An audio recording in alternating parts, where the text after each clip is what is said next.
जंगली बकरी और किसान की कहानी। बहुत समय पहले की बात है। एक शांत सा गांव था जिसका नाम था सुंदरपुर।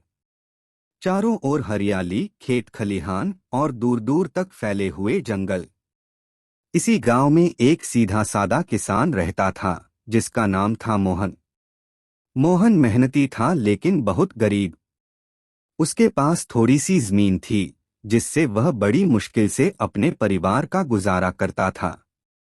मोहन के पास न कोई बैल था, न ट्रैक्टर और न ही ज्यादा जानवर। उसके पास बस एक पुरानी सी हल की लकड़ी और थोड़े बहुत बीज थे। वह दिन भर खेतों में काम करता और शाम को थकाहारा घर लौट आता। उसकी पत्नी गौरी और दो छोटे बच्चे चिन्नू और मिन्नू उसका इंतजार करते। एक अनोखी मुलाकात। एक दिन मोहन सुबह सुबह खेत की ओर जा रहा था। तभी रास्ते में उसे एक जंगली बकरी दिखी। वह बकरी बिल्कुल सफेद थी, उसकी आंखें नीली और सींग चमकते हुए सुनहरे रंग के थे। मोहन ने पहले कभी ऐसी बकरी नहीं देखी थी। बकरी उसे देखकर डरी नहीं, बल्कि धीरे धीरे उसके पास आई और उसके पैरों के पास बैठ गई। मोहन हैरान हुआ लेकिन डर नहीं लगा। उसने बकरी के सिर पर हाथ फेरा और कहा, तू कौन है रे? जंगल से भटक कर आ गई है क्या? बकरी ने कुछ नहीं कहा, बस उसकी आंखों में एक अलग चमक थी। मोहन उसे लेकर अपने घर आ गया। बच्चे बकरी को देखकर खुश हो गए और गौरी ने कहा, अगर ये हमारे साथ रहे तो दूध मिल जाएगा, बच्चों के लिए अच्छा रहेगा। चमत्कारी दूध।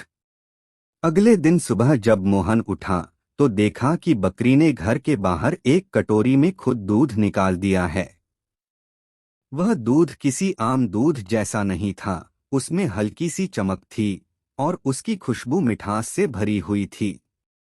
गौरी ने वह दूध पकाया और बच्चों को पिलाया। बच्चों ने ऐसा स्वाद कभी नहीं चखा था, जैसे अमृत पी लिया हो। अब हर सुबह बकरी खुद दूध देती और पूरे परिवार को एक नया उत्साह मिल जाता। मोहन ने गौर किया कि खेत की मिट्टी भी अब पहले से ज्यादा उपजाऊ हो गई थी।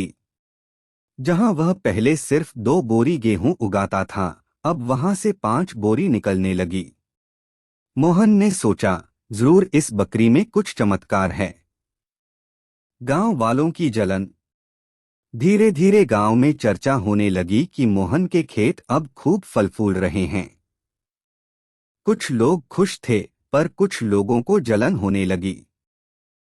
खासकर ठाकुर वीर सिंह को, जो गांव का सबसे अमीर और घमंडी मींदार था। उसने सोचा कि कोई तो रहस्य है जिससे मोहन की हालत सुधर रही है। ठाकुर ने अपने नौकर से कहा, रात में मोहन के घर जाकर पता लगाओ कि असली वजह क्या है। नौकर ने अगले दिन बताया कि मोहन के घर एक अजीब सी बकरी है जो खुद दूध देती है और बच्चों के साथ खेलती है। ठाकुर ने सोचा, ये कोई साधारण बकरी नहीं है, मुझे इसे अपने हवेली में लाना होगा। बकरी की चोरी। एक रात जब सब सो रहे थे, ठाकुर के आदमी चुपके से मोहन के घर आए और बकरी को चुरा कर ले गए। सुबह जब मोहन उठा तो देखा कि बकरी गायब है। बच्चों ने रोना शुरू कर दिया और गौरी भी परेशान हो गई। मोहन ने गांव में खूब ढूंढा, लेकिन कहीं कुछ नहीं मिला। उस रात मोहन को सपना आया, बकरी उसके सामने खड़ी थी और कह रही थी, मोहन भैया, मैं ठीक हूँ, लेकिन अब समय आ गया है कि लोग समझें कि जबरदस्ती और लालच का अंजाम क्या होता है। मोहन चौंक कर उठा। उसे लगा कि ये कोई संकेत है। हवेली में हलचल।